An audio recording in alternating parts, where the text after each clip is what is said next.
Welcome, hello, and good morning. My name is John Reedy. I am the digital media specialist for Grain Journal magazine in Decatur, Illinois. Grain Journal also hosts grainnet.com and grainnetsafety.com. If you haven't visited our websites before, we do encourage you to check out all the news and information we have for the grain and feed industry and for safety. Welcome to day 2 of Stand Up for Grain Safety Week, in which we will learn more about near-miss reporting. Near-miss reporting is a powerful tool to help us develop a proactive approach to safety, recognizing and fixing hazards before harm is caused. Today, we have a lot of folks online, and as with any online event, you may experience a technical issue.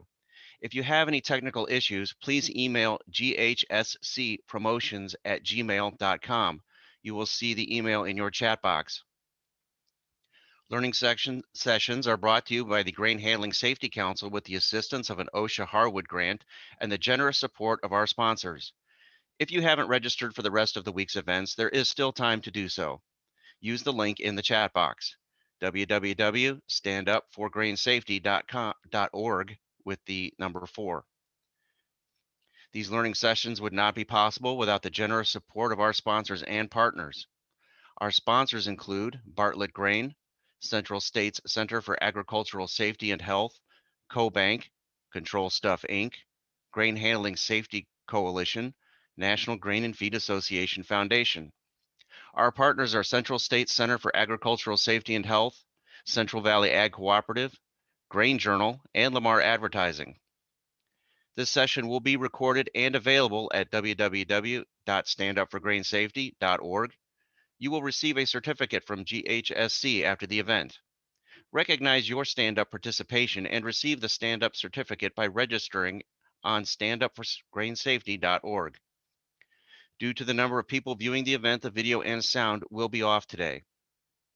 And we want to hear from you. Throughout the event, we will periodically launch polls.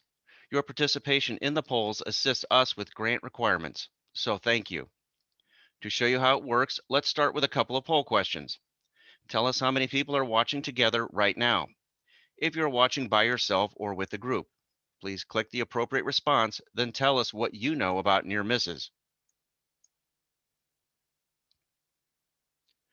While we answer these quick poll questions, let's introduce our first presenter. And don't forget, if you have any questions, please post them in the chat box. Our first speaker is Dennis Jarrett.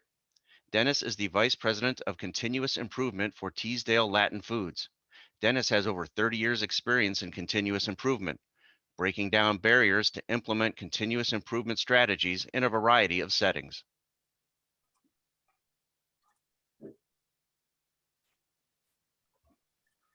Thank you, John. My name is Dennis Jarrett. I served in the military. As John said, I have over 30 years of experience in continuous improvement. And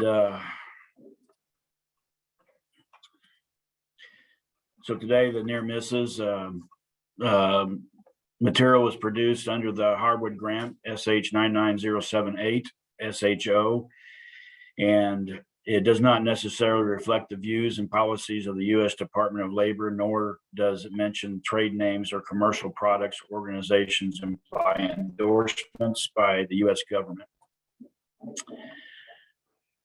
Employees are entitled to safe and healthy working conditions, fair compensation for all hours worked, report unsafe conditions without retaliation, and call and write email OSHA office within 30 days to report employee retaliation. Near misses. One of the best ways to avoid incidents is to understand how an incident occurred and how to avoid an incident in the future. There are 3 types of hazards, or 3 times the hazards can be identified: before it happens, after a minor event, and after a significant event. Our response to the safety incidents are typically reactive.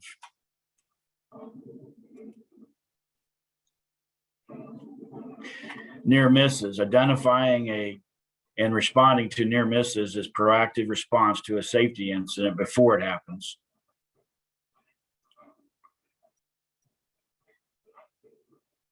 In 2019, the National Safety Council reported that the business lost 105 billion days, an estimated of $171 billion. In those, 35 billion was for medical, 54 for productivity losses, 59 billion for admin, 13 billion for uninsured costs, and 10 billion for property damages. We need to do more to identify and address the near misses. Near misses cost the organization over $6 trillion, twice as much as serious incidents or fatalities. What is a near miss? A near miss is an unplanned event that did not result in an injury, illness, or damage, but had the potential to do so.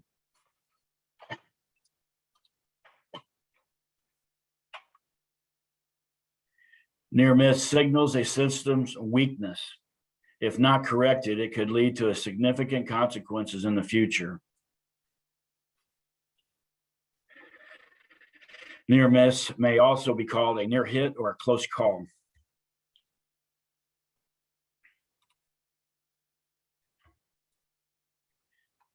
Another near miss definition, opportunity to improve safety practice based on conditions or incident with potential for more serious consequences.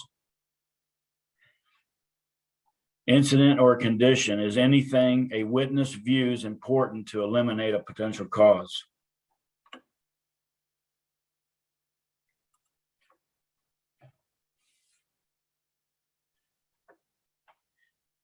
A near miss types of occurrences, unsafe conditions, unsafe act or behavior, minor incidents, injuries, potential to be serious, such as small cuts, splinters, sprains, and strains.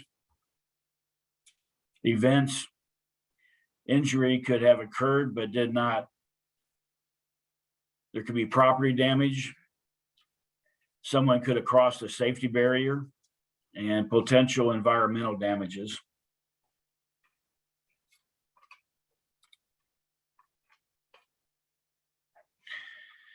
An unsafe act or behavior, a behavior that can potentially lead to damage of property, personal injury, or death. This is often related to not following procedures. Signals possible need for new rules.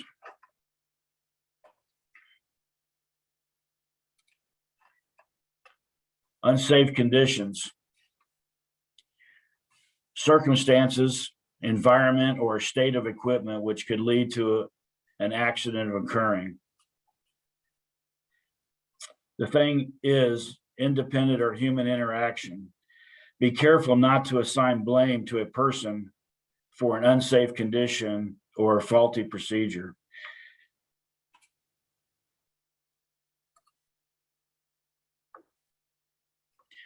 Human error is commonly an initiating event. However, faulty process or system allows for compounds the situation and should be the focus of the improvement.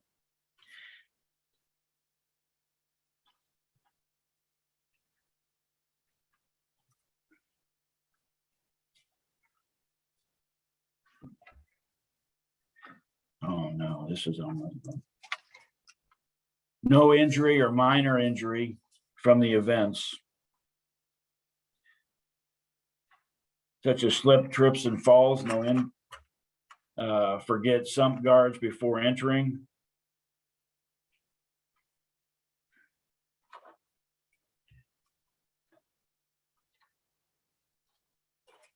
Circumstances plus event. If there's a circumstance, it may not lead to an incident, but when there is an event and a circumstance combined, this leads to the accident.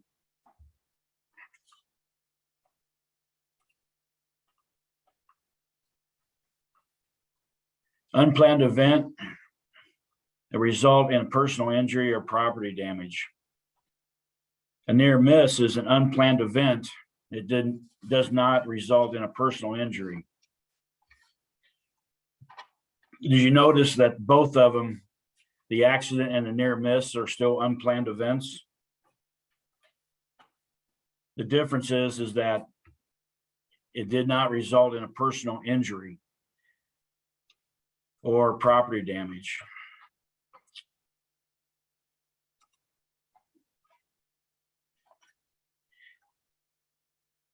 It only takes a second or few to understand what a near miss. Often only a fraction of an inch or a split second separates a near miss from an injury.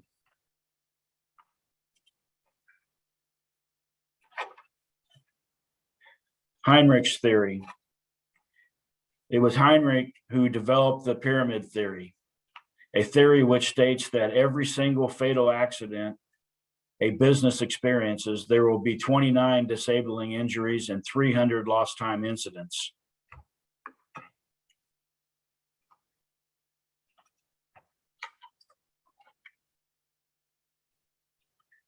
Statistics. ConocoPhillips did a study where near misses don't exist in a vacuum. In 2003, they examined their risk behaviors, near misses, injuries, and fatalities. The study found that every fatality, there are at least 300,000 at-risk behaviors, such as skipping a safety step to save time.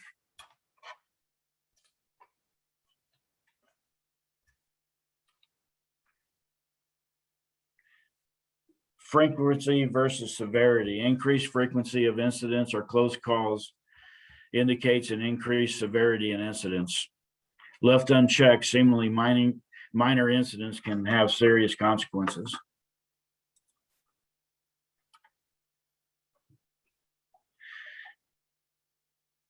Major accidents and high hazard industries are generally caused by some unlikely combination of circumstances that was uncontrolled.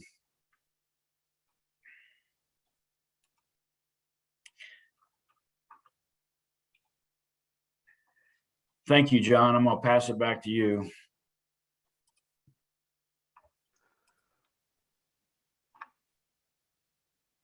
Thank you, Dennis. We're going to put up a quick poll while we address some Q&As before starting the next presentation.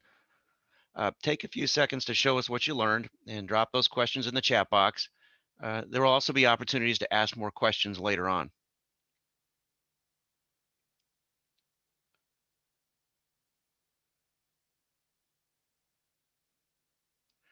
Looking over in the chat box, see if we have any questions to begin.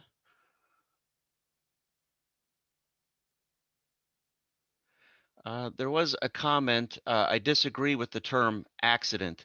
In most cases, injury events could have been easily prevented. They are not accidental. Do you want to address that, Dennis?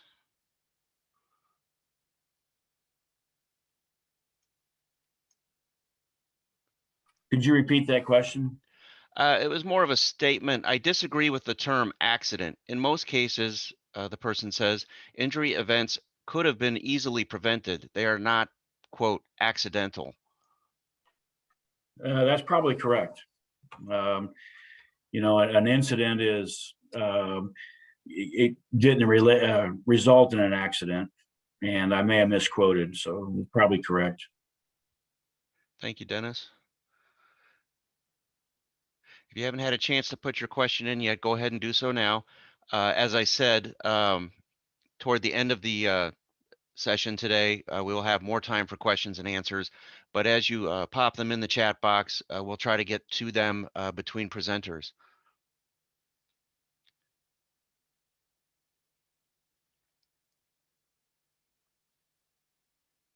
Still waiting on the polling. Looks like we're getting pretty close to being done. So thank you for doing that. Another question, Dennis. How do you do a near miss report at your facility? So a near miss report at our facility, the one thing that we got to understand is what is the goal? We got to be clear on what the goal is. Is the goal to become a safer company, or is the goal to get employees more invested in safety? After that, I develop a system on a plan on how to train people and create a structure of reporting. I believe Daniel will go over some of the reporting processes soon. Then we take inventory of the risks and the potential hazards, and then we devise a strategy to implement those changes. Thank you, Dennis, for answering that. Looks like our polling is nearing completion. Again, thank you for participating. Participation helps us measure everything we're doing today, and we appreciate that. Near miss reporting is not successful without employee participation. Our next presenter will focus on employee engagement with near miss reporting, as Dennis mentioned. Daniel Gaither is the Director of Safety for the University of Illinois College of Agricultural, Consumer, and Environmental Sciences, also known as ACES. Daniel is also the Vice President of GHSC's Board of Directors. Again, we encourage you to put your questions and comments in the chat box as Daniel speaks, and we will answer a few after his presentation. And any we don't get to after his presentation, we will get to at the end of today's activities.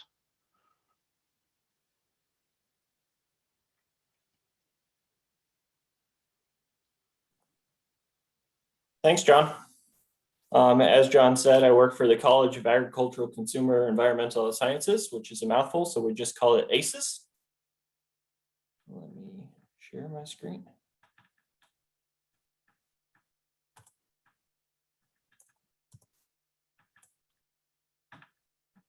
All right.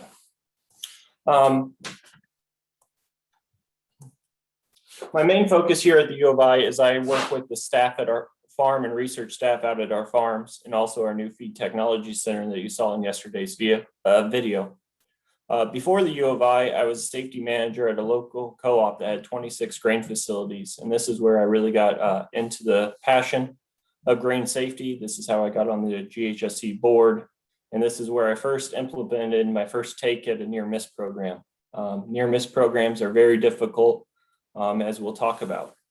And I am focusing on employee engagement, which is one of the hardest things. And I will share lessons I learned, because I learned a lot in my time. Complacency. So first, why don't employees report? First is complacency. The old saying, I've done it 1,000 times, never got hurt, why should I change? This was something that I really had to deal with as coming straight out of college, being the young kid who thought he knew it all, and then dealing with, employees who had been there for 20 to 30 years, to show them that it's not just, a new thing, that, they're around these hazards, but they just get used to them. I mean, I dealt with people who would kick the back of the sweeps for 20 years and they never got injured. So they don't see it as a hazard anymore. They just thought it's a way of being. The grain industry, as we all know, is based on the farming culture, which is also the tough man farm. I'm not going to get hurt. I'm not going to be down. The next thing is concerns. This is a major killer to a near miss program. If your employees fear that they're going to be blamed, there's punishments, there's consequences, no one's ever going to fill them out. Even I would have employees who would fill out ones who were like, I didn't wear my safety glasses and got something in my eye. I wish we could, discipline or look at it or do something, but we just had to read and then look at why.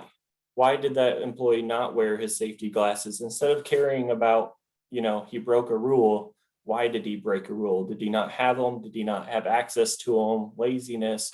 So the near miss program can have no punishments, no concerns, just learning from it and how to fix it. And then that gets into a complicated process. You have to make this as easy as possible. As few documents as possible. I used to, definitely during harvest, told employees just to call my cell phone or text me a picture. If you didn't have time to fill out the report, text me a picture, give me a phone call. I wanted it as soon as possible so I could learn from it. Because if you say, I'm not going to turn this in until lunch or at the end of the day, at the end of the week, you forget about it. Me as the safety director, I'd be out all the time and I would still have near misses. I like to think I was the safest person at the company, but who knows, but I would still have ones where it was you slipped on beans that were spilled, or you had a low overhang that you almost hit your head on, or something fell. But if you waited to turn them in, that was the problem. So you have to get rid of the complicated process. Here at the U of I, I'm trying to make it so it's easily on your cell phone. You instantly take a picture and then are able to send it in right away. Next is peer pressure. This was a huge issue.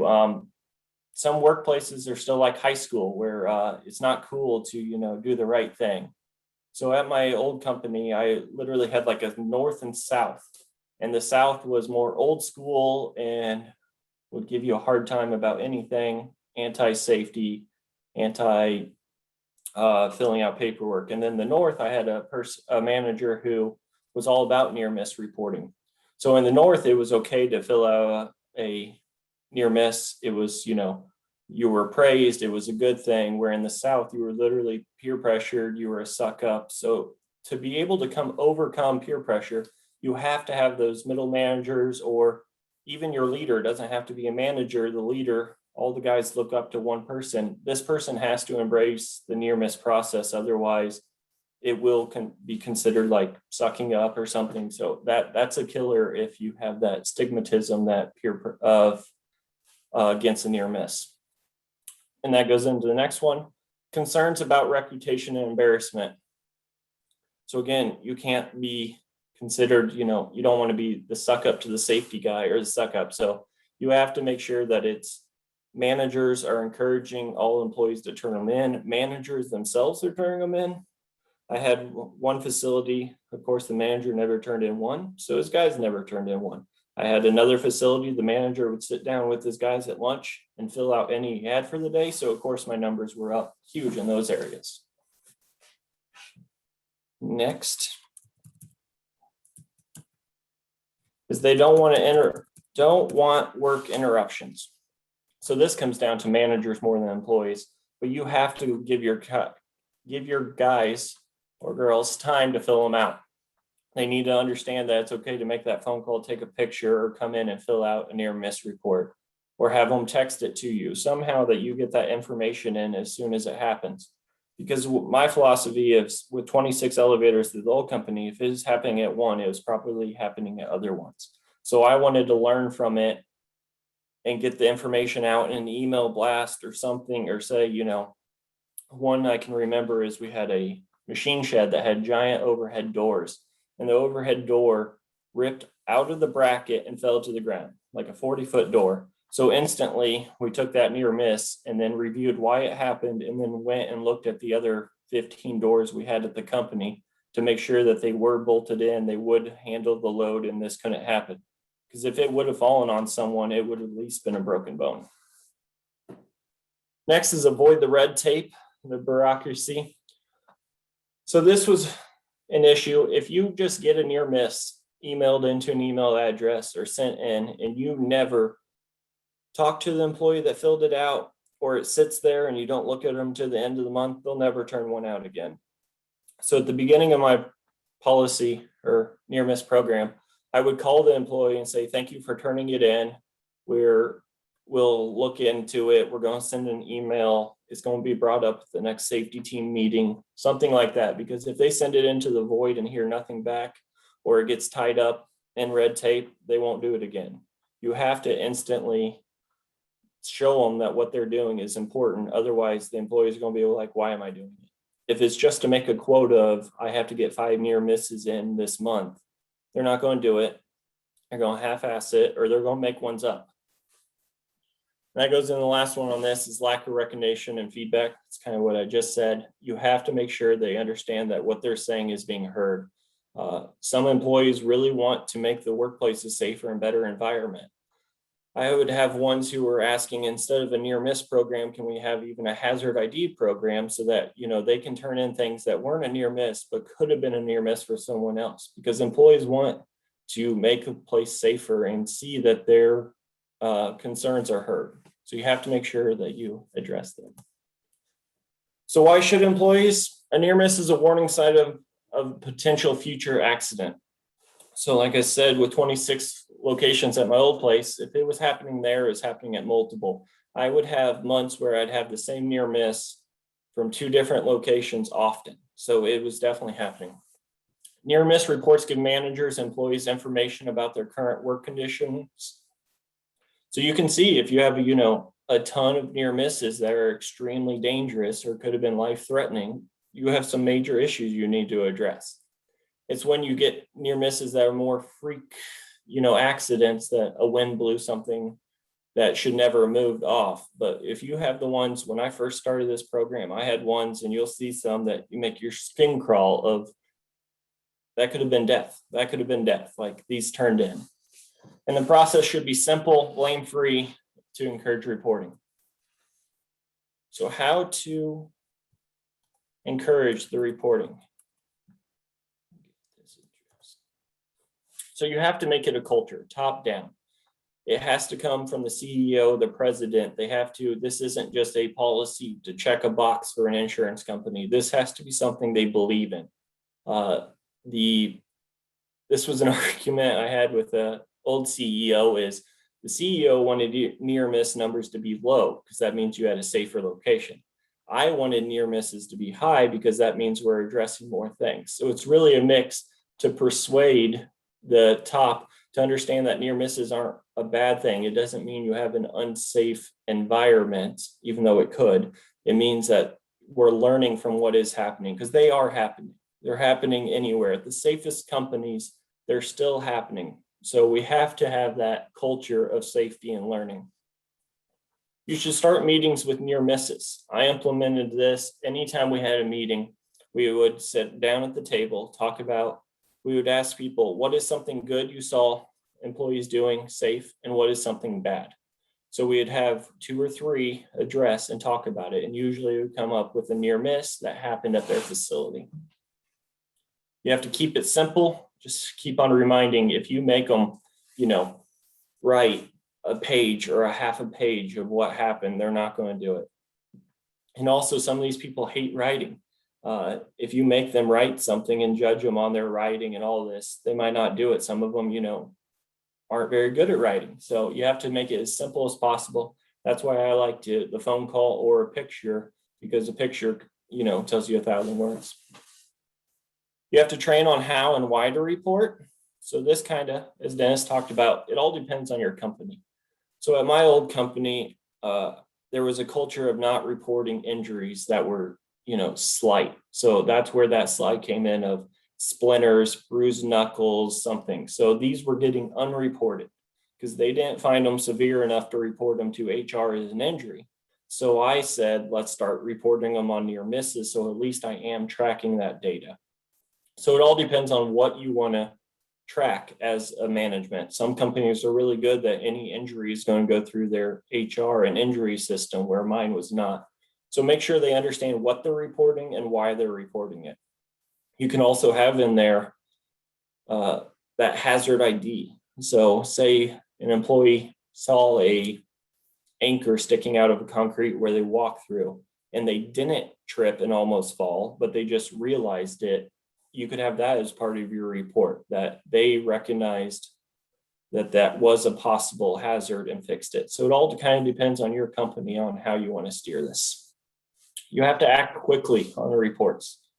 I already said this once, but if you wait until the end of the month to look at your near misses, that's too late. Employees forgot they even did it. They're going to realize that, once a month they get turned in. So then you're not going to get near misses until the end of the month. So you have to act right away on them. This last one, or second to last, don't punish or reward reporting. So the punish I already addressed. The reward is, it goes both ways. So I tried to reward, and a lot of near miss programs say, gift cards or something like that, and others ones don't. So I tried the reporting. I tried first you got your name in a raffle. So every employee who got a near miss in that month got their name into a raffle, and we gave away, I think, 4 $25 reports. So in the beginning, I thought it was, working well. I would get 25 reports in. I was giving out money. I was talking to the guys. Everything goes well. A few months in, I was getting made up ones. I think I was getting joke ones that employees, thought were funny. Let's turn in something ridiculous to see if it'll get, counted and win.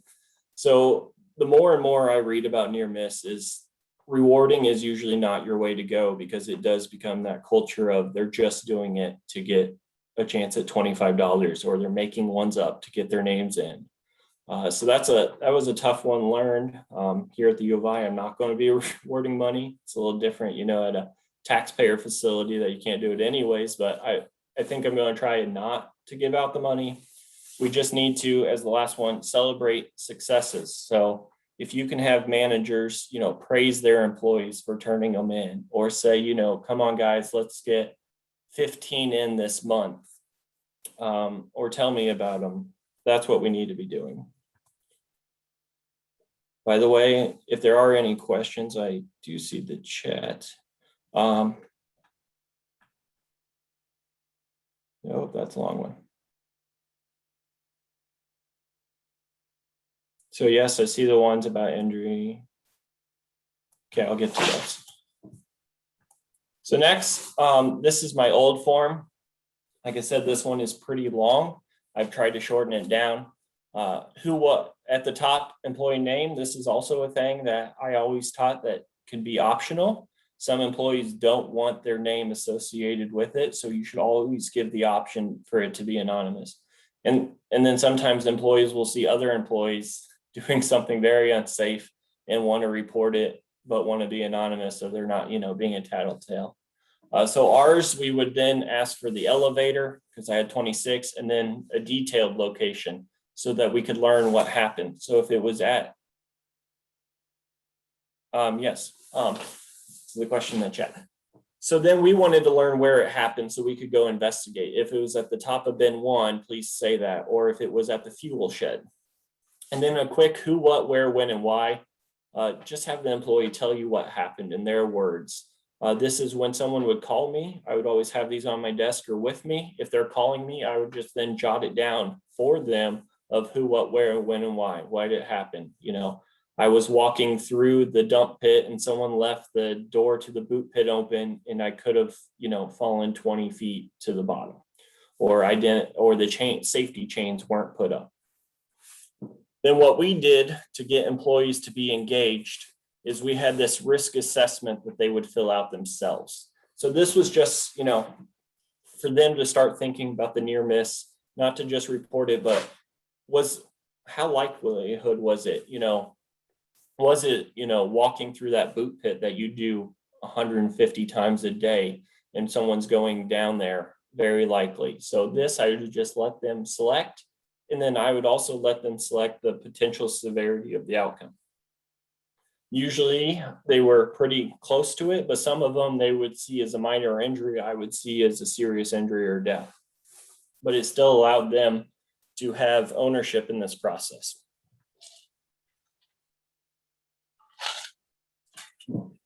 And then the next step was, what could you do, or what did you do to prevent the reoccurrence? So back to the scenario where an employee tripped on a piece of angle that was concreted down, but then that, the equipment was removed. This would be the point where they could say, I got out, the grinder and I cut it and I removed it, problem done by me. Say it was something bigger and it needed to be, looked at by the safety manager, or the policy needed to be changed. This is where we'd have them write it in that I think we should look at changing our safety policy so that we don't enter a bin after dark or something. So it let them take action right here. And then at the bottom, safety manager, I would look at personally the root cause. There's tons of different ways to get to root cause. There's like the 5 whys where you ask yourself, why'd that happen? Why'd that happen? So you eventually get to the root cause, so we can look at and remove those hazards. And then corrective action taken. Sometimes this was just writing, the employee already took care of it there, or this was brought up in a safety team meeting or a meeting with the CEO, and we're going to put, $5,000 to fixing this problem. And then it would be signed just electronically by me, and the date it was completed. So I had a Excel sheet of these. I would try to get them all closed out within the month. And I would write there that I talked to the employee on first day. With 100 employees at my old company, this was already very tough to manage. Here at the U of I with 1,500, I have not figured out exactly how I'm going to manage this. I'm trying to look at softwares that will help, because this is a big task. Because if you half-ass the safety program, you might as well not do it at all, because otherwise you'll be, begging people to turn them in, and it's a mess. So you got to do it right from the beginning. So next will be some examples from when I first started the program. So this one, the employee stepped around an open basement hatch and slipped on beams. Their foot was inches away from falling 15 to 20 feet. That could cause death. So these were serious things that then we would review, talk to the employee, ask them, besides making sure the beams were swept up well, why was the opening unguarded? Is this something we should have? Well, we try to remove chains. Is this something we should have a swing gate at, so that you have to literally open a swing gate to get to the hatch? And then we would review this on all our dump pits all over the company. Is this something that's happening everywhere, that we have unguarded boot pit openings? Because one fall from 15 to 20 feet could, be a death. Here's another one. While spraying weeds, I almost stepped on nails protruding from a piece of lumber. The lumber was debris left over from our construction site. So somewhat likely. So they were building a brand new giant bin. Contractors were leaving stuff all over the place. This employee picked up the debris, placed it in a dumpster, and it should have been in the dumpster to begin with. They took care of it. So this is what I like to see. They took ownership of this. They saw what was going on and they fixed it. So from this, I remember in a training, we had a training about contractors on your facility, especially with building new bins, of being aware of what they're doing. Contractors should be following your safety policies, but sometimes they didn't. So sometimes they would throw debris, they would have junk, they would do tons of things against the rules. So we had a whole training to address and be aware of the contractor on your facility and be aware of the dangers that they are causing. So this one, dump trucks for harvest in pit 4. The truck pulled up, dumped the front hopper. Driver got out of the truck to check. He forgot to set the brakes, closed the driver door as the truck backed out. So it started rolling uncontrollably out of the dump pit, which again, that could cause serious property damage, death or something. So this one, so the employee wants drivers not to be out of the vehicle anymore. So this was, again, from a safety person, that makes total sense. So we took it to safety team, talked to management, and then you get into some politics of farmers love at local co-ops to get out of their trucks and talk to the guys. It was part of their day. They come out and they talk. So then it's like, how do you make it safe and still make the customer happy? And eventually at the company, it did decide that drivers were no longer allowed out of their vehicles. They put signs up. They had to stay in there because, again, there's been multiple stories of trucks rolling away and causing that hazard. So you need to make sure that they fill it out correctly. I never, picked on them too much, but it is nice to make sure they fill it out so you know what time. Was this a problem at night? Was it, unlit?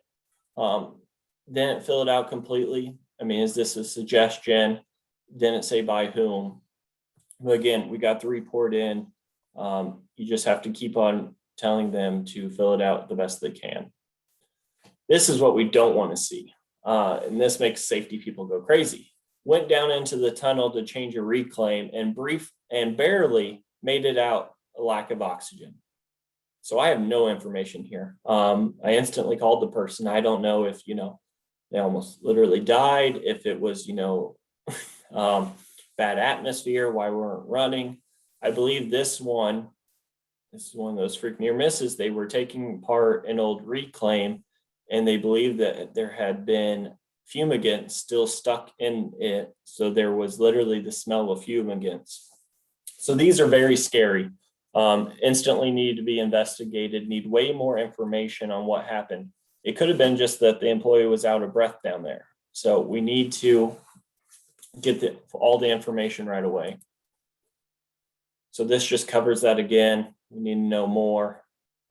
Did you report it? Who did you report it to? Not just yes. We don't have a time. We didn't have a date. This is just, putting in barely any effort to us. So summary, complacency or fear of punishment can really hinder your near-miss program. You have to ensure that near-miss reports are completed, investigated, not just, sent to the void and never talked about again, and that the reports eventually report events that could have caused injury or property damage. Again, that depends on exactly what your program says. I can take questions now. I think there might be a poll, and I will start reading some. Hi, Daniel. Thanks for a great presentation. Those reports you shared, I thought particularly brought home how important near-miss reporting can help improve those unsafe situations. You do have some questions coming up from the top here. Do you struggle with workers, or did you struggle with workers who refused to report near-miss? How did you handle it? Definitely. I had a facility that would report none, and eventually I got to the root cause of it. Is their leader, their guy, literally told their employees, do not report. I ban you from reporting to them. They just, it was I was the first ever real safety person, so I had a big culture to change. In that situation, I eventually sat down with the person and addressed him with his concerns of why he didn't want his employees filling out near miss. This case was just this was a bad apple. I don't know if I ever really got through to them. Some of those you just have to keep on going, or eventually go over their heads and go up to the next level and say, this facility has never turned in a single near miss. Other facilities have, it doesn't mean they're safer, they're just not. Can you please encourage them to get them in? It's tough. Near miss program is probably the hardest one because it's not set in an OSHA standard, and it's not something, that you can define easily. So it's the hardest program I think I've had to put together. Something related to that, how important is it for an employee to see when they've done a near-miss report, action being taken, that potential dangerous situation being addressed, and not maybe just filed away? Most important thing of the whole program. So in the beginning, I was great about it. I called employees, I had tons of engagement.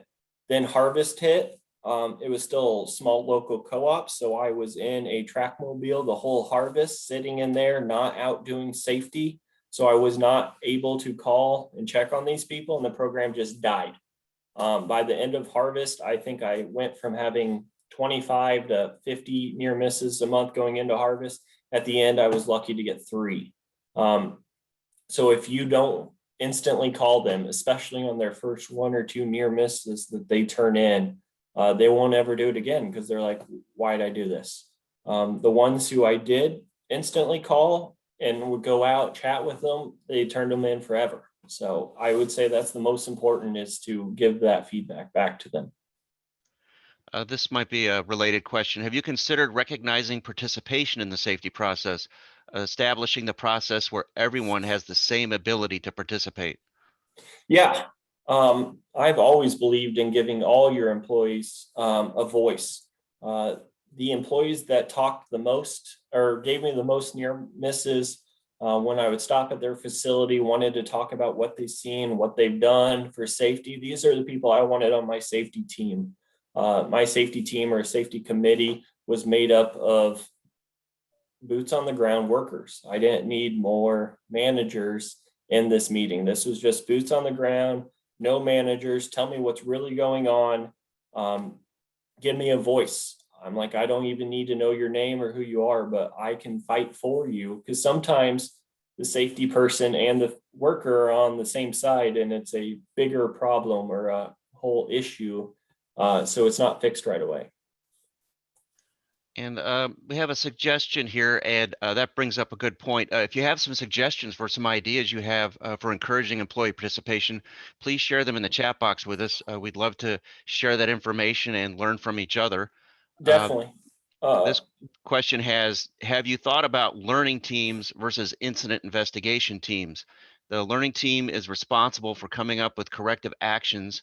After all, who tends to get injured more, management or team members? Definitely. I'm open to learning anything and review that more. I saw the one talking more about just trying other ideas.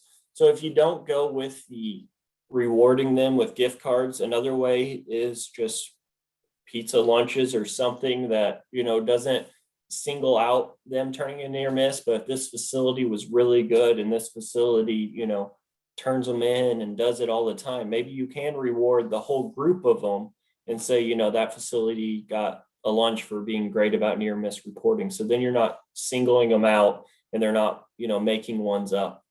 But it is a very slippery slope on that whole how to get people engaged issue. So another question. So near miss reporting does help employers to recognize the hazards and gives management to act unsafe acts, behavior, situation. Do you have any suggestions for small farm operations with a small number of people working around grain bins, mostly family members and farmers? How can they establish near miss reporting? Yeah, that's a great topic. So I am in the Young Ag Leader program. I am not a direct farmer, but I hang out with them. And I know some, farmers sharing it with, at supper, at breakfast. I know a bunch of farmers that go into the local elevator and talk, being able to share what's happened to them. Again, you don't have to have a fancy form, but, yesterday when I was out at the bins, the auger fell or the auger's guard was missing. Just talking about it is a great way to share with the family. I know a big thing, we've heard this in GHSC a lot, is the older generations don't take safety as serious, but when it talks about their younger generations, I might use this equipment that's unguarded, but my son or grandson won't. So we got to be able to start sharing, because the older generation, even if they are complacent, they do still care about safety, definitely for the family. So we got to get that whole mentality of sharing what happened out on the farm to all of them so that it doesn't happen again. Okay, thank you very much. That's the time we have right now for questions from Daniel. Again, if you think of some questions in the meantime, please feel free to share them in the chat box, and we will circle back to those at the end of the program today and answer as many as we can. At the moment, we're going to kick it back to Dennis, and he's going to go over the 5 steps of implementation of a near miss reporting plan. Hi, Dennis. Thank you, John.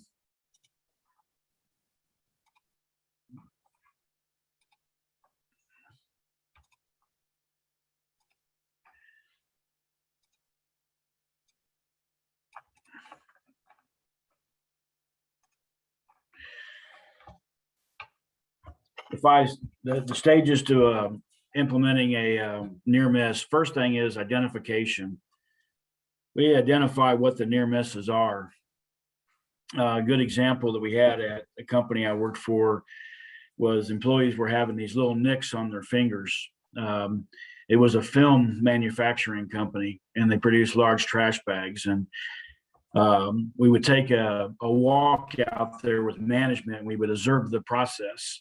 By observing the process, we can identify what is actually occurring. What are the operators doing? And what we found out was that most of the operators on their left index finger were getting these little cuts on their fingers. And why was they were touching the film as it was going through the extruder. What this did was, when they did it, it prevented the extruder from stopping. So they would touch it and it would start up again, and they wouldn't have to shut down and waste all the film. They wouldn't lose productivity. The next thing is discovery.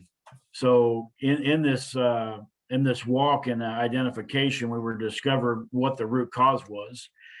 And in this case, they were touching the film, and it ended up being one of the rollers had stopped. And so as this roller was not moving the film correctly, the operator would touch the film and it would move up. The distribution is another one. And then finally, we'll talk in depth in root cause analysis, the solution of identification and dissemination and resolution. So the first stage, as I said, is understanding, identifying the location of the near misses. The first stage of the process, sometimes the issue is not obvious.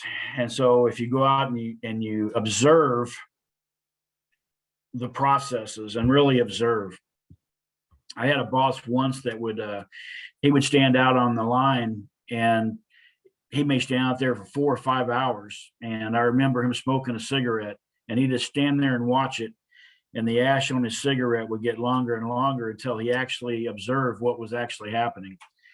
Sometimes these near misses, they don't happen frequent. Sometimes they may happen in 8 hours or 4 hours. So we have to really observe. The next thing is discovery. Management needs to model desired behavior. And this means that management must go out and do the investigation on the floor.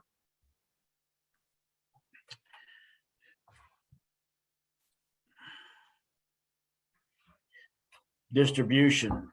Process of senior management to take immediate decision relating to corrective action. So when an employee reports a near miss, they need to take immediate action. I remember once where a person was taking the guard off the stamp machine, and the reason she was taking the guard off was the part would stop, and then they'd have to take the guard off. They have to lock it out and remove the part, and then repeat the process of putting the guard back on. The employee went up to management and said that the guard was coming off, and management didn't do anything about it. And about a week later, the woman's finger got caught in the stamp machine. So management needs to take immediate action for this, and then the information needs to be reported in other facilities. Maybe there's other plants or areas in the plant that use the same piece of equipment.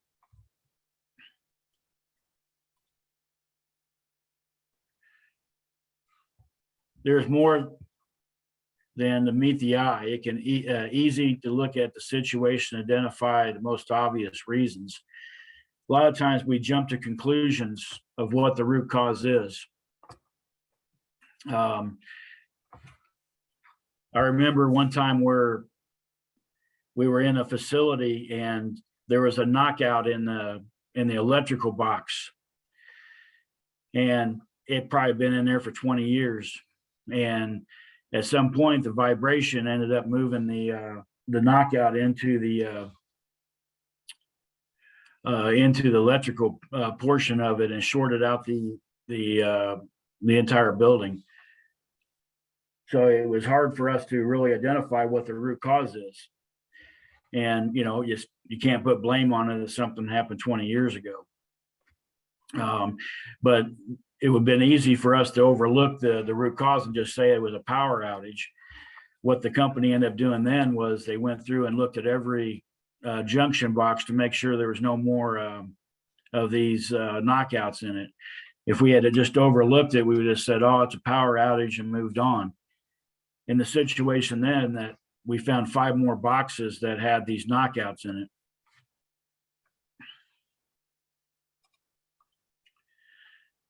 Root cause analysis. The root cause analysis assess direct and underlying root causes that contributed to the incident. There are many ways to look at root cause. One of the most simplest is the 5 whys, and you just build upon the question that you just answered. One of the failure modes of the 5 whys is they'll come up with 5 different questions that really don't relate to each other. What you want to do in a 5 why is you may want to say, why was the operator's finger injured? Operator was sticking his finger in the film. The roller malfunctioned, and then you want to check your 5 why by going backwards using therefore, so that you don't so you look for any gaps in the root cause analysis. So if the roller was malfunctioning, therefore the operator was sticking his finger in the film, therefore the operator's finger was injured. Other types of root cause analysis is what they call the 4M, or the Ishikawa diagram. It talks about what and how, and what I usually do there is it's using like a fishbone analysis, and you got man, machine, method, and material. You identify what are the potential causes for each one of those under those categories. The head of the fish is the problem. So using the scenario of the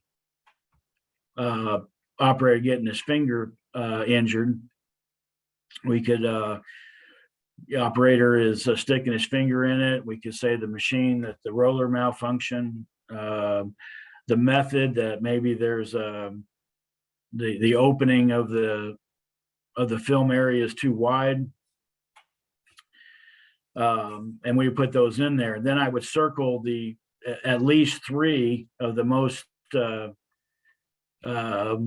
most likely causes, and then I would investigate further on those 3. So again, the Ishikawa diagram looks like a fishbone. The head of the fish is the problem. The bones of the fish are of how the problem created. There are many other types of it. One is called the Kepno-Trago. It talks about what is not, where is not. And you go through there and you can start dwindling down where the possibilities are. So using the operator again with the cut finger, where is it? It's on the film extruder. Where is it not? It's not on film extruder B, C, and D. It's only on extruder A. Then you can start weeding it down.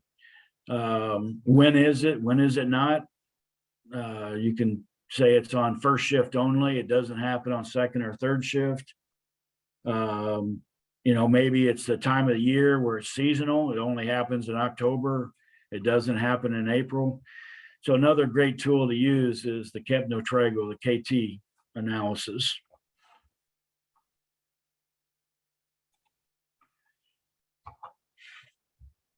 Here's some examples.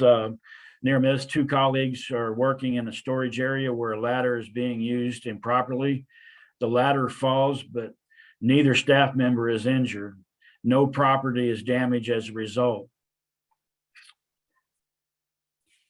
Ladder not properly secured by the staff member. That's the cause. So if I was going to do this, I would use a fishbone on this. And so the head of the fish is the ladder. The members were not using the ladder properly. And then man, machine, method, material. One of the methods is they were cutting corners to save time. Another one might be that the floor was slippery.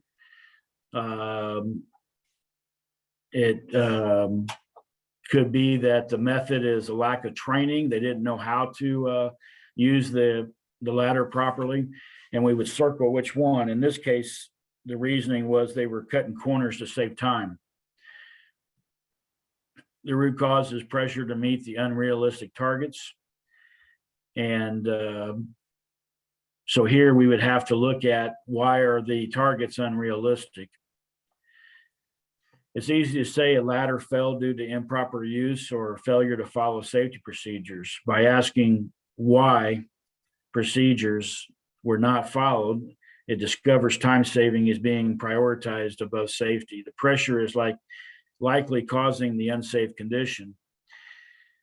In the world I come from, there are really three major issues. One of them is what we call waste. And waste is a visible action of what's happening. It could be excess inventory. It could be a lot of defects. Another one is variation. And the last one is stress. And this is usually overlooked by management. Stress comes in three forms. It comes in mechanical. So we're overburdening the machines. We're running it too fast or too hard. Next one might be a physical stress on the people.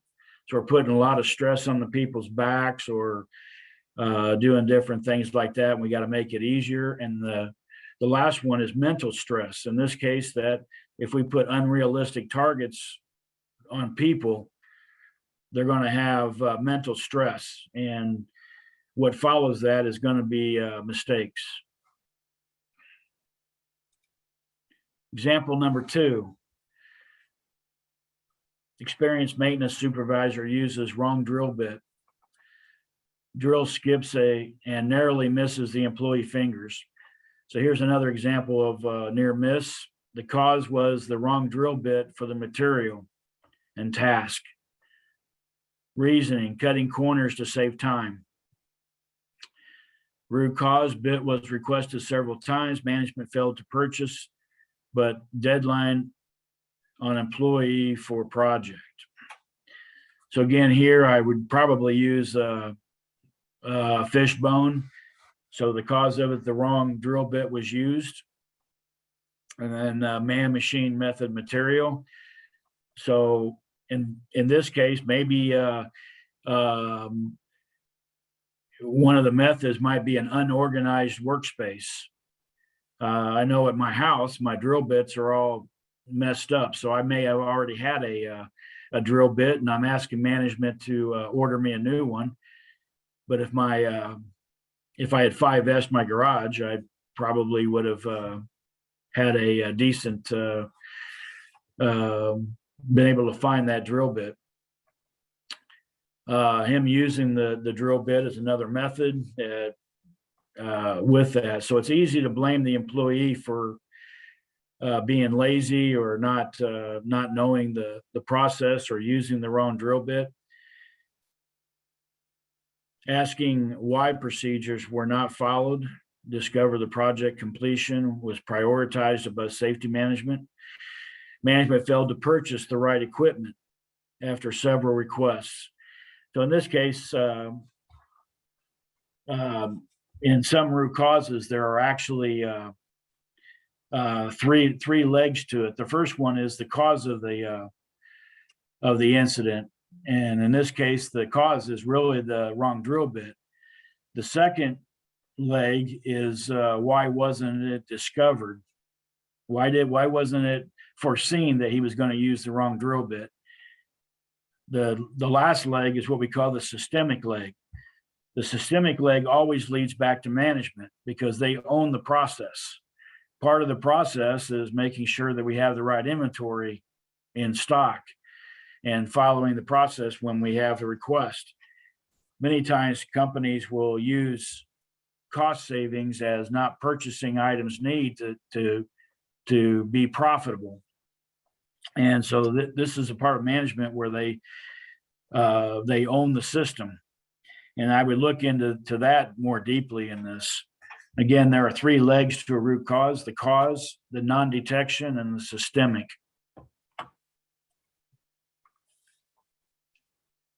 Informal versus formal. Depending on potential severity and complexity of a near miss, cause determination can occur. So informally, between reporting individuals and direct supervisors. So a lot of times, how many how many times have we seen where an employee will come up and say something to us, and we've got 1,000 things on our mind, and then we ended up forgetting about the conversation we had with the employee. This happens to me probably, I don't know, 10 times a week. I've got 10 plants that I have to manage, and an employee comes up to me on the shop floor and they'll say something to me that this is happening and occurring, and I do my best to write it down. But this is an informal request from the employee, and sometimes we have to look a little deeper what they're saying. A lot of times employees will look at their time frame is 5 or 10 minutes, and so their world can go upside down in just a very short period of time because of what they're doing, especially in a manufacturing environment. Formal formation is an investigation team through analysis or resulting recommendation. So as Daniel reported, we'd have near miss paperwork comes in, the team goes out and investigates the process, uses the tools to such as 5Y or Ishikawa diagram, and resulting in recommendations for improvement. This one here is probably is less used in most businesses, where informally, I would almost guarantee that you're going to have people talking to you on a daily basis of what needs to happen. Another incident I remember where we're making tacos on the line, and the operator comes up and said that her fingers are a little sore. So I asked her to remove her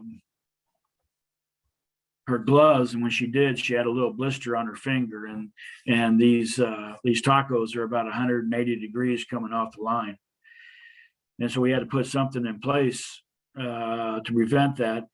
One of the things we found out was they weren't rotating like they're supposed to be. So the process, we've got to ensure that the rotations are occurring.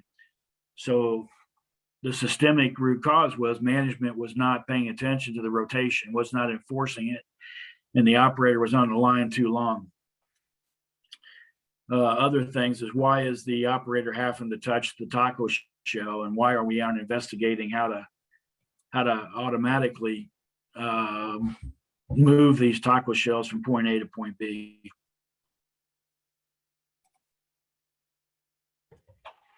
Methodology, various RCAs, or root cause analysis procedures, identified by approach or field of origin.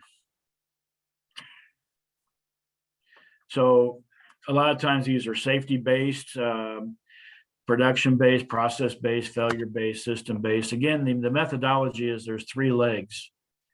The first leg is the cause. Doesn't matter if it's any of these, if it's safety or production, the tools are applicable to whatever systems there are. Second one is non-detection. Why wasn't it caught beforehand? And the last one is systemic, is how is management's responsibility by owning the process? What is their responsibility? Solutions and identification. For each cause, determine corrective actions. A lot of times I do this, I don't do it in a silo to come up with a solution. A tool that I use most frequently is what they call an affinity diagram.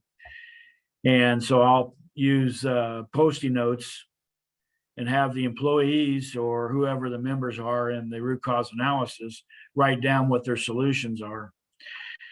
And we'll put these up in what we call the 4 box. In the lower left-hand corner, we're going to call it the apple. It's a low-hanging fruit. It's easy to implement. Another one is what they call B. The B box is you better do it.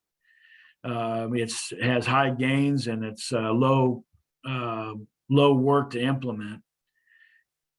The third one is what we call the C. It's a charter. It's going to take longer to implement, but it has high profitability or high return of what you're trying to accomplish. And then D is that you don't want to do it, that it's too complicated. It's not going to really solve the problem. And we put these Post-it notes in each of the boxes so we can prioritize what the corrective action is going to be and what the solutions are. Many times the operators on the shop floor, they know what the solution is. We just need to listen to them.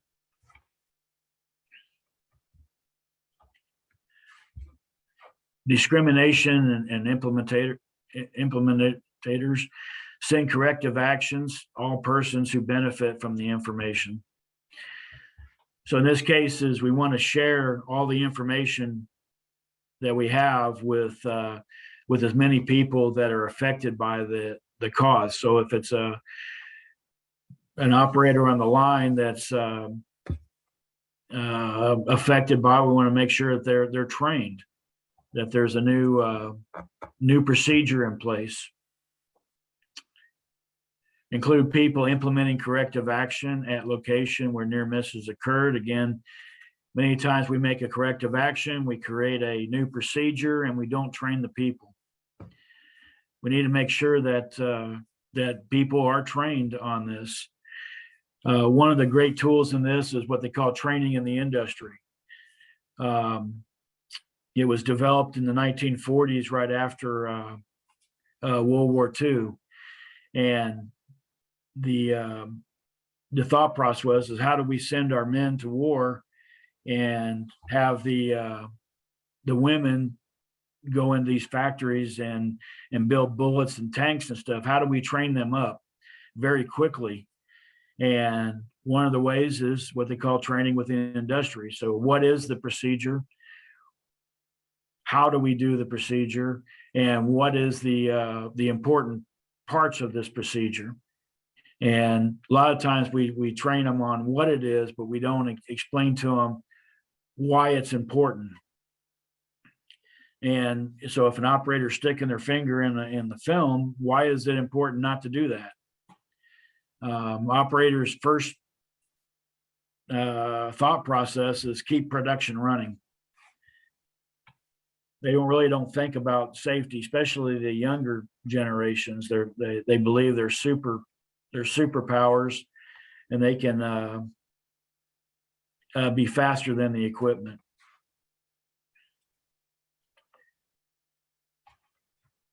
Resolution, resolve near miss, ensure potential accidents do not occur.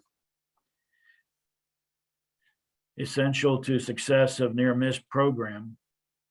The picture here is a good picture. I don't know how many times that I've been working on my house and years past, not so recently, and we tear down a wall or something, and this board pops up with the nails poking through.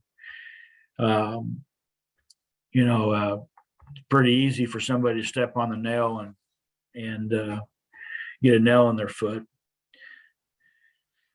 Employees won't report when they perceive no actions taken. This is such a true statement that if they believe that management doesn't listen to them, you're probably not going to get a voice.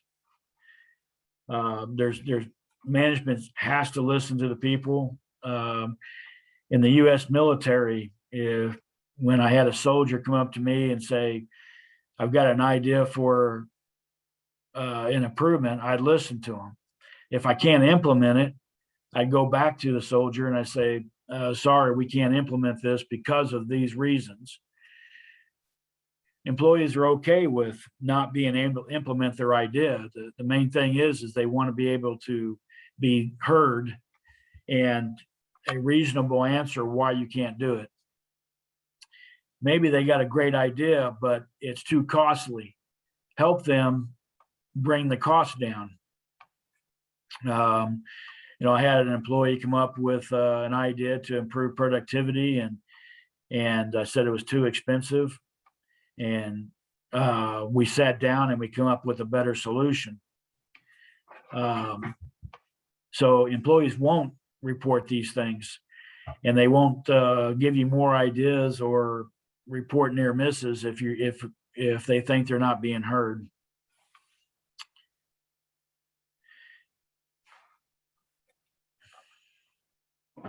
Safety management. To design a company's near miss system, a near miss, you as a management of your company needs to determine what a near miss is. I don't know if the industry can really tell you what a near miss is. So I think what really needs to happen is you need to define what that is. Under the system, you need to define what the goal is. Do you want to become a more safe company? Or do you want more participation from your employees? So the goal is really important. What do you want? You need to provide training for the employees and management. So if you define the system, you know what the goal is. You've got to provide that training on how to use the form and how to investigate what is being written down on the form. You need to monitor the system performance. This is really important here is that a lot of times, or what I've done in the past is I'll have a layout of the plant, and where the near misses are being recorded at, I would call this a radar chart, and I would plot where all the near misses are coming from, and you'll see a pattern start to emerge. And you may see it that maybe most of the near misses are going to be in a certain area. Then you can go monitor the system in there and really understand root cause of what's happening. It could be that other areas just haven't started reporting yet, but most likely that you've got patterns and major opportunities in certain areas, high risk areas. Oversight team, provide a high level of guidance. So the oversight team needs to go out and work with the people, provide them guidance, talk to the people. When they get their near miss report, go out and talk to them. Monitor near miss management team performance. This is important, where I would start using trend analysis to see that the near misses are increasing or decreasing. In the beginning, you're hoping you're going to get a trendward up, but you're getting more near misses. And after a certain amount of time, maybe 3 weeks, 4 weeks, you should start seeing the trend start to go back down as you start to improve these near misses, the cause of these near misses. Summary. Near miss, something that did not cause an injury. So a near miss, again, is an unwanted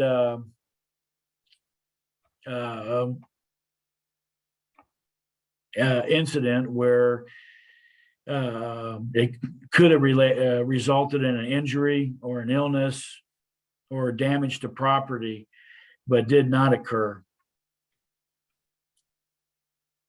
Has several near misses before an accident.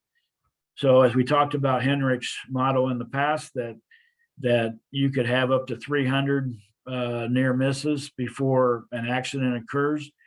And then we talked about the other company where they had almost 300,000 near misses before an accident occurs. High number of near reports means people are being observant.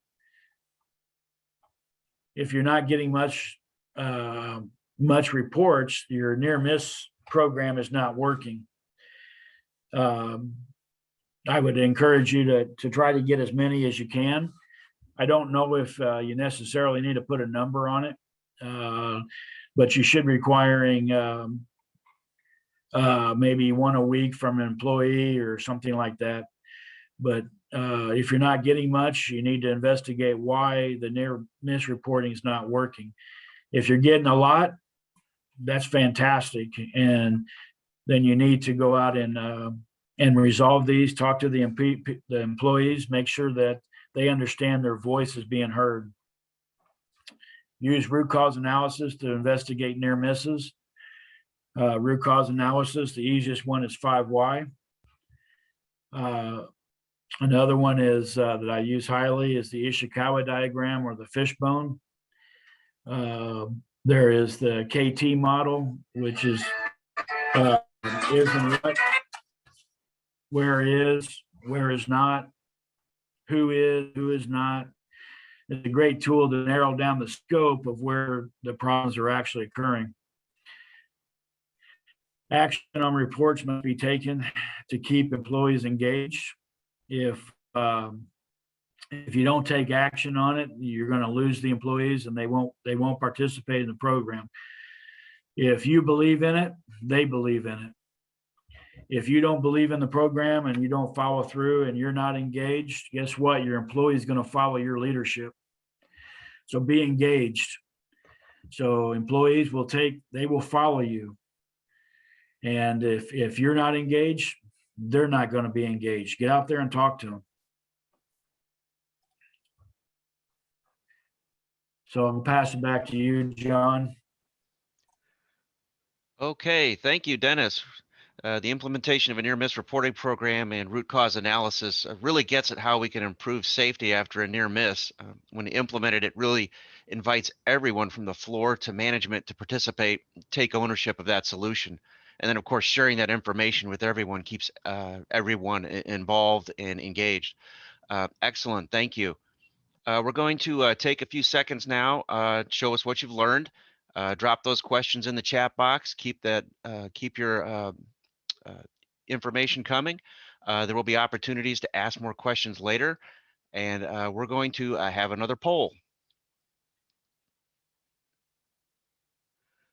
And we have a question, Dennis.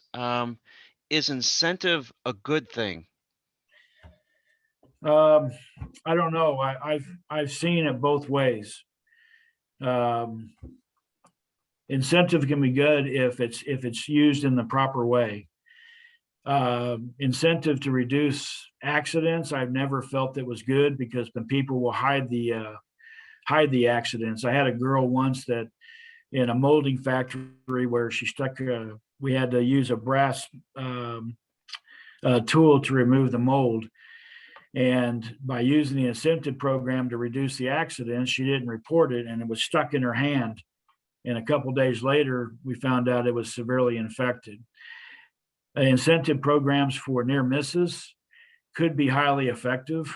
Getting them to turn the reports in kind of goes with what I consider as turning in their ideas for Kaizen or continuous improvement ideas. The more ideas you turn in, we may give you an incentive. Most importantly, though, is that we may have the idea, but they should also be part of the solution and helping you with that. So definitely, if they're part of the solution, incentive programs work. Thank you very much. And thank you for taking our polling questions. It looks like we're getting a lot of participation there. Very good. Again, keep those questions coming. If we don't have time for any more questions now, of course, at the end of today's presentations, we will circle back and get to as many as we can within our time. As we continue to finish up that poll, I want to introduce our next speaker. It is Brian Grimm. He is on the GHSC Board of Directors. He has been working in the commercial grain, feed, and milling industry for over 30 years in operations and corporate management. Brian will lead this session on leading and lagging indicators and the use of near-miss reporting to improve overall safety strategies within the company. Thank you, John. Again, trying to tie near-miss reporting and leading and lagging indicators to allow our organization to become a learning organization and improve our culture along the way. I am speaking on behalf of Grain Handling Safety Council. I'm also safety director for Bartlett Grain Company. Been in the industry a long time and seen a lot of incidents from fatalities to, of course, near misses. We want to start off with saying a near miss is a leading indicator to an accident that, if scrutinized and used correctly, can prevent injuries and damages. And that's according to Michael Crowell, who is the SH&E director for PICA International. Now, some people will argue that near misses are not leading indicators because a failure already occurred. However, what you learn from a near miss and the culture of reporting near misses and how you handle that near miss generates important data that can be used as indicators and precursors to events. So I want to now share some on the indicators. So a lagging indicator is an indicator of safety performance, and it tells you how many people got hurt and how badly, but not how well your company is doing at preventing incidents and accidents. I guess that didn't share, so now it should be sharing. But not how well your company is doing in preventing the accidents. So the reactionary nature of lagging indicators makes them a poor gauge of prevention. For example, when managers see a low injury rate, they may become complacent and put safety on the bottom of their to-do list, when in fact, there are numerous risk factors present in the workplace that will contribute to possible future injuries.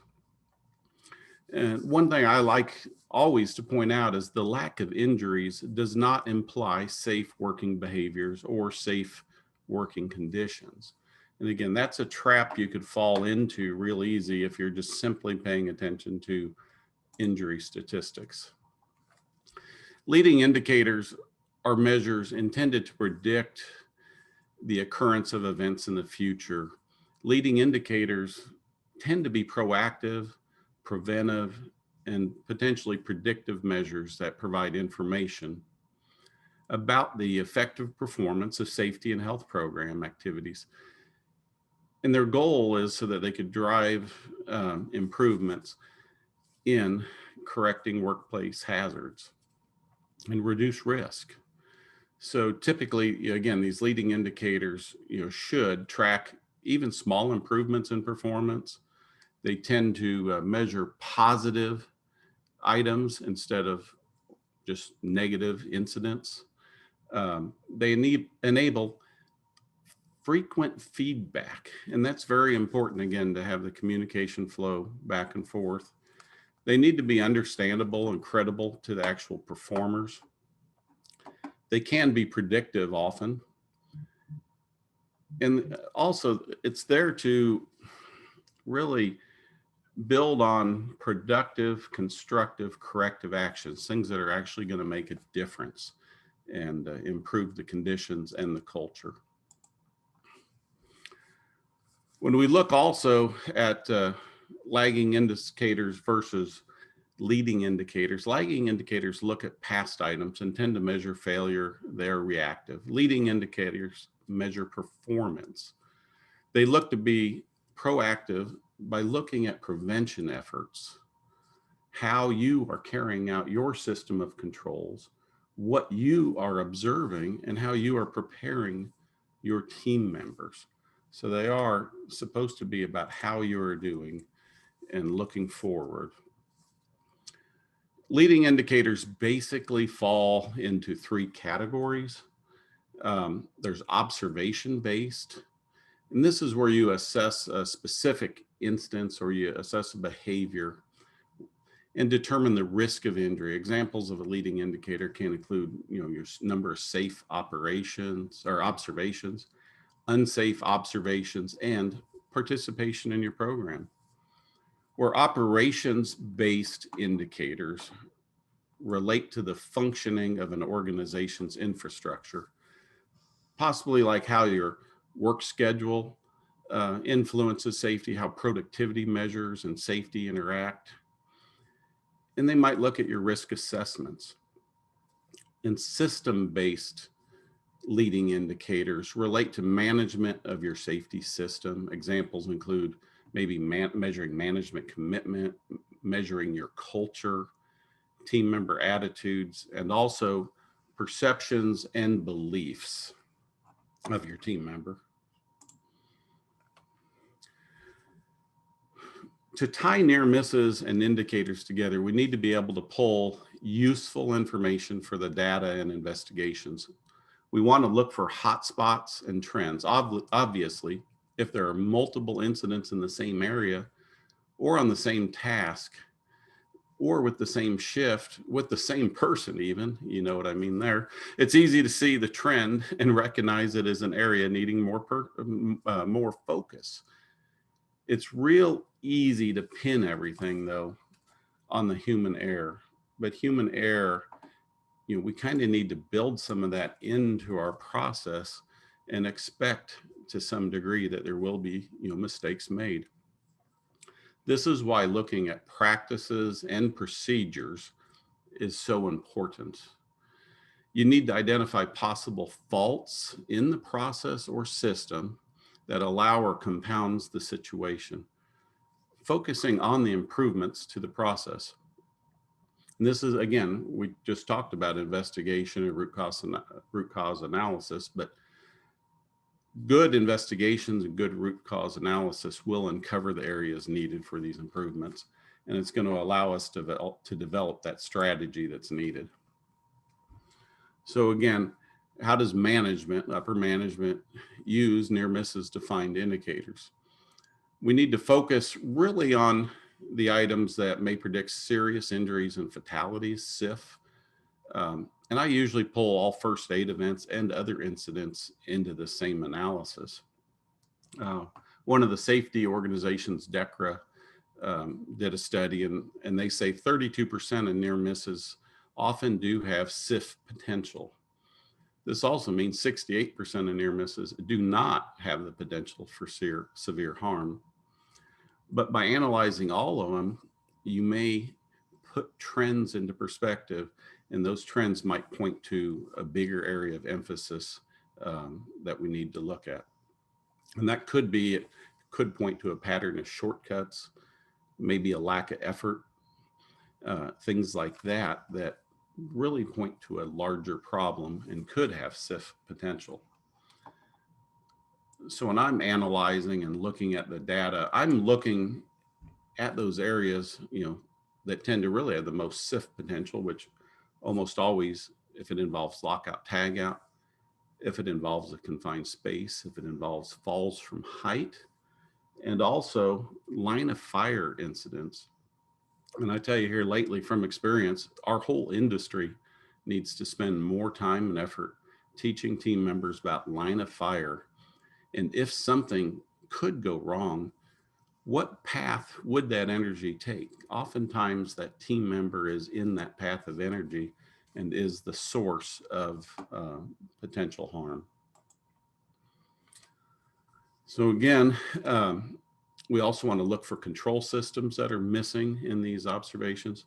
They could be lacking in detail or just not being complied with.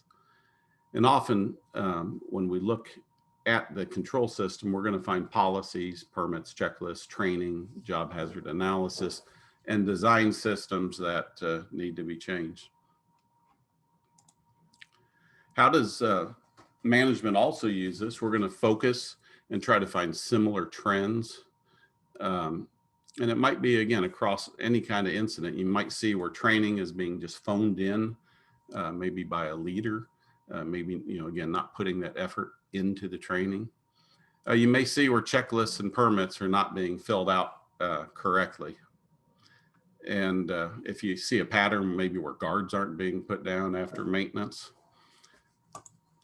Got to apologize. We've got workers out front in the street and the dogs are getting ready to bark, it looks like. So anyways, we got to engage also teams at all levels. This improves your perspective and how much you see, and from all levels. Again, getting the frontline worker all the way up to management involves.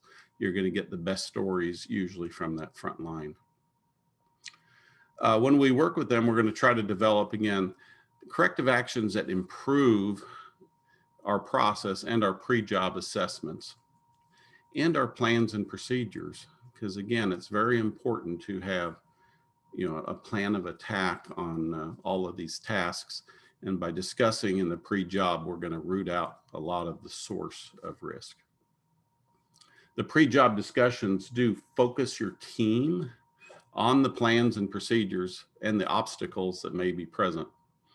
These pre-job discussions are one of the most important steps, again, in what we do. As part of that pre-shift briefing, we try to steer possible behaviors. In our company, we've shortened it down, and we try to ask 3 questions before our tasks. What are we about to do? What could go wrong? And then what are we going to do to control that? And if we get people focused on those items, we could, again, possibly steer and navigate around a lot of harm.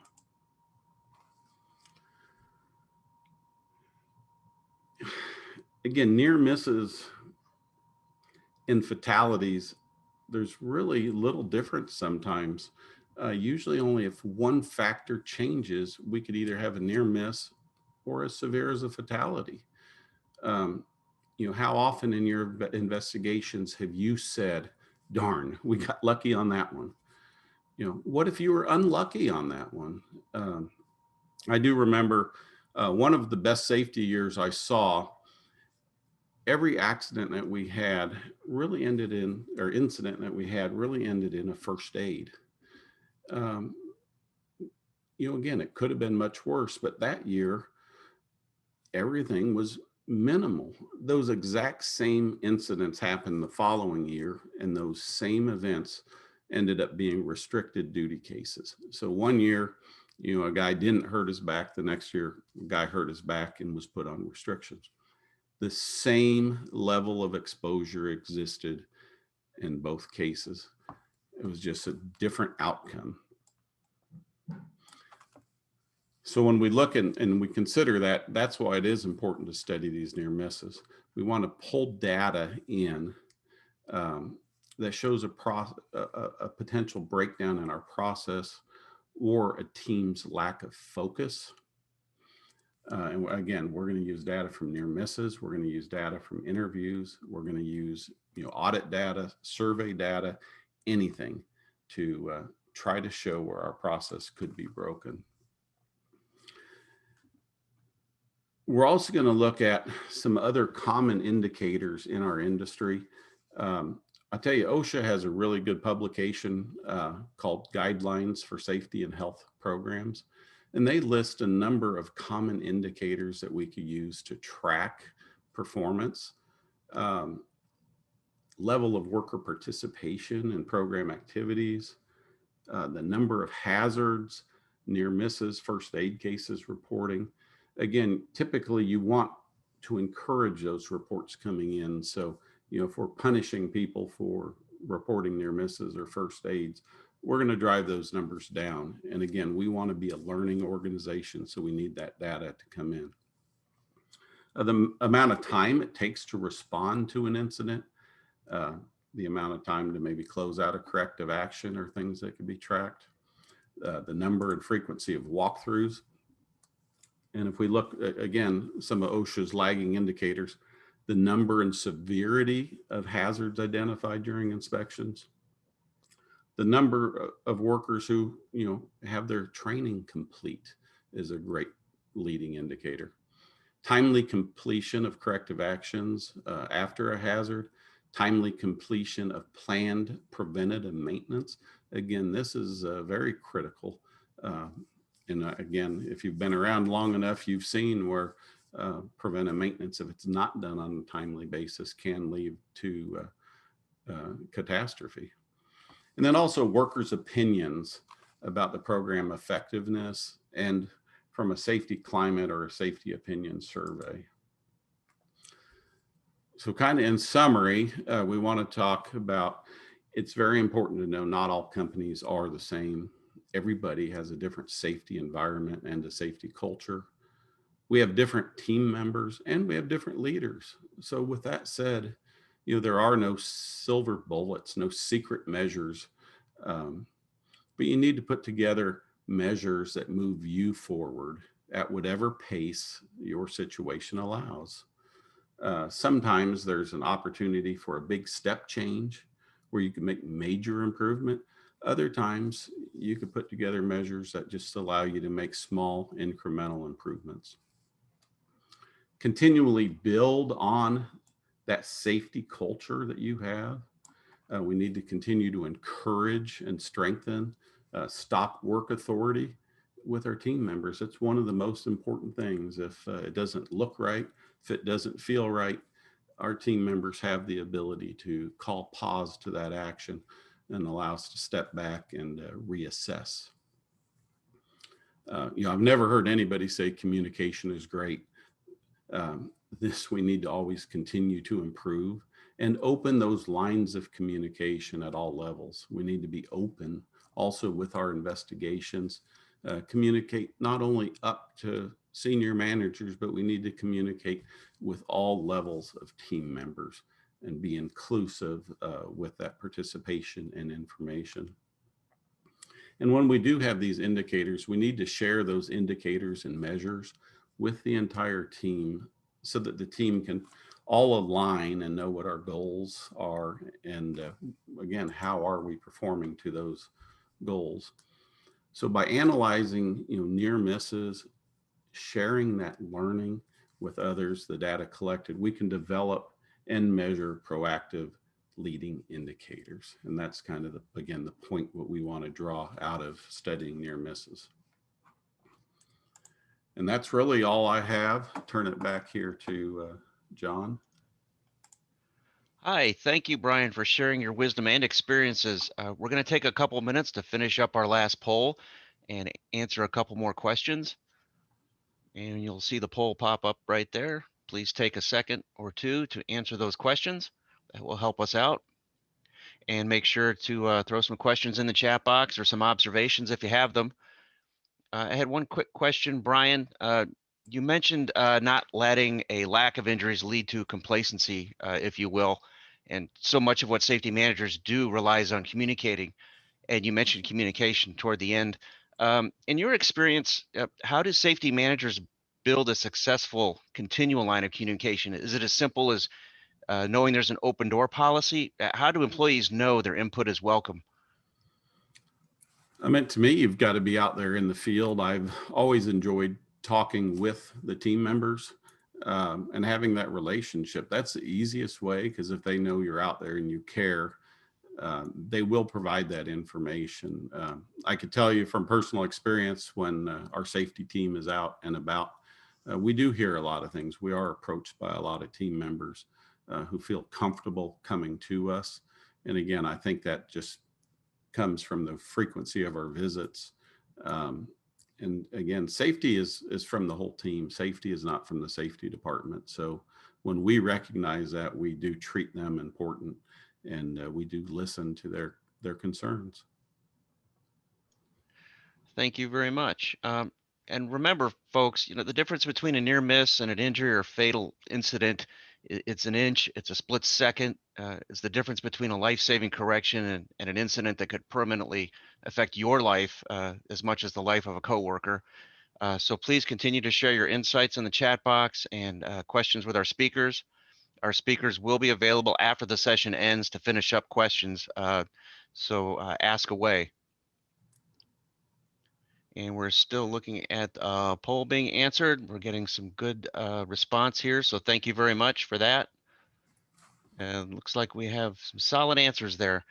And remember, this is the week to focus on safety. You can still register to participate in other daily learning sessions. Tomorrow we'll learn how grain quality affects safety with an aeration specialist and industry favorite, John Lee.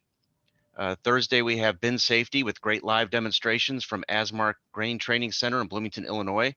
And Friday, we'll wrap up this awesome week with emergency action plans and a special presentation from Brian Bothust of OSHA on the new COVID National Emphasis Program and guidelines. Be sure to check that one out.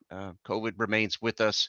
Even as vaccinations are rolling out, there are still mitigations that need to be in place. So be sure to check that one out. Click on the link in the chat box to sign up for those, or go to standupforgrainsafety.org to register and grab some great resources while you're there. You'll also want to recognize your participation on the website and receive your stand-up certificate. Put your last-minute questions in the chat box as we near the noon hour.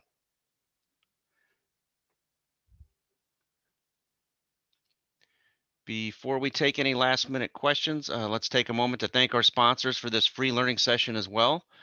Give a shout out to all our partners whose in-kind assistance made Stand Up for Grain Safety Week possible. Please use the emoticons to give our sponsors and partners and presenters a round of applause, and thank you to everyone. Looks like we're wrapping up our poll questions, so thank you for those.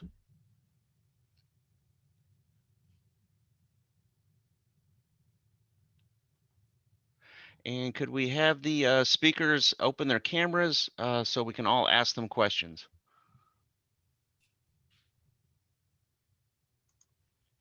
Thank you, Brian.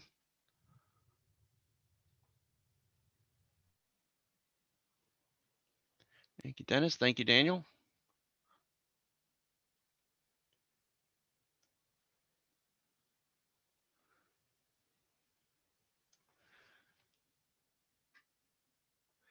And as we wait, for any of the three of you, if you want to speak, do you have any last minute thoughts or words about the presentations today, the emphasis on near miss reporting and how it can help prevent those more serious incidents? I just want to thank everyone for coming from GHSC, and don't give up on your program. Near misses, like I said, you can't just make it and set it out and let it go. You really have to stay active and just keep on trying, because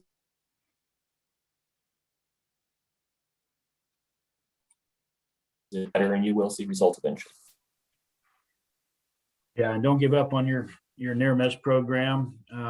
If it's important to you, it'll be important to the employees. And if it's not important to you, it will not be. They're going to mock your leadership, and so make it important, and it'll be successful. Yeah, I'd say too, if you're not getting near misses and not getting first aids reported, then you've got a problem with lines of communication. There's something there, fear or something that's preventing those from being turned in, and you just need to keep encouraging those to come in. We do have a question. First question, in your own investigations, what is the ratio between an injury and a near miss? What was the first part of that? In your own investigations, what is the ratio between an injury and near miss?